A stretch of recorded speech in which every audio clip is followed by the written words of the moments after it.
यादवों का खदर హైదరాబాద్ సదర్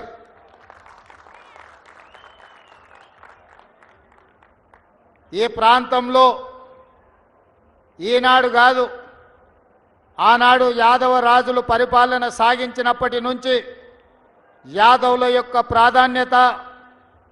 హైదరాబాద్ రాష్ట్రంలో ఆనాడు నిజాం ఏలిన కులీ కుతుబ్ షాయిలు ఏలిన ఉమ్మడి రాష్ట్రంలో పరిపాలన సాగిన ఈనాడు తెలంగాణ రాష్ట్రంలో యాదవులకు ఉన్న ప్రత్యేకత నమ్మకం విశ్వాసం నమ్మిన వాళ్ళ కోసం ఎంత త్యాగానికైనా నమ్మిన వాళ్ళ కోసం ఏ కష్టం వచ్చినా ఏ నష్టం వచ్చినా అండగా నిలబడే తత్వం యాదవ సోదరుల యొక్క తత్వం లాభం వస్తుందా నష్టం వస్తుందా అని లెక్కలెయ్యరు మనకు కావలసిన వాళ్ళు కాలని ఒక్కటే ఆలోచన చేస్తారు ఈనాడు తెలంగాణ రాష్ట్రంలో ఏర్పడ్డ ప్రభుత్వంలో యాదవుల యొక్క పాత్ర అత్యంత కీలకమైన పాత్ర ఈరోజు ఈ నగరంలో యాదవ సోదరులు ప్రభుత్వానికి సహకరించడం వల్లనే ఈనాడు ప్రభుత్వం ప్రశాంతంగా హైదరాబాద్ నగరంలో శాంతి భద్రతలను కాపాడి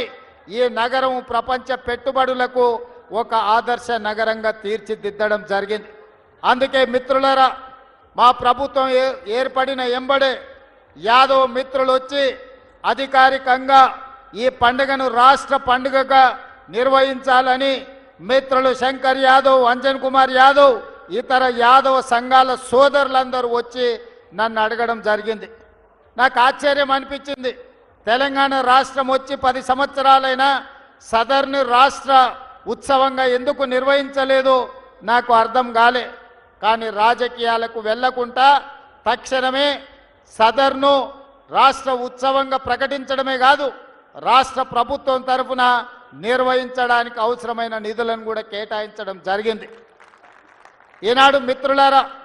రాజకీయ అవకాశాలు ఇచ్చినవి సరిపోతాయంటే సరిపోవు ఇంకా యాదవ సోదరులకు ఇవ్వాల్సిన అవసరం ఉంది తప్పకుండా మీ ప్రాధాన్యతను గుర్తిస్తాం మీకు అవకాశాలను ఇవ్వడానికి పార్టీ పెద్దలకు చెప్పే బాధ్యత నేను తీసుకుంటా కొన్నిసార్లు ఆలస్యం కావచ్చు కానీ మిమ్మల్ని పక్కన పెట్టే సమస్యనే లేదు యాదవ సోదరులకు సముచితమైన స్థానం కల్పించే బాధ్యత ఈ ప్రభుత్వం తీసుకుంటుంది అది సంక్షేమమైన అభివృద్ధి అయినా రాజకీయ ప్రాతినిధ్యమైన ఏ అంశాలలో అయినా కూడా మీ ప్రాధాన్యత మీకు సముచితమైన స్థానాన్ని కల్పించే బాధ్యత పార్టీ పరంగా ప్రభుత్వ పరంగా తీసుకుంటామని మిత్రులందరికీ తెలియజేయడం జరుగుతుంది అసలైన తొలి వెలుగు ఫాలో వాట్సాప్ @తొలి వెలుగు అఫీషియల్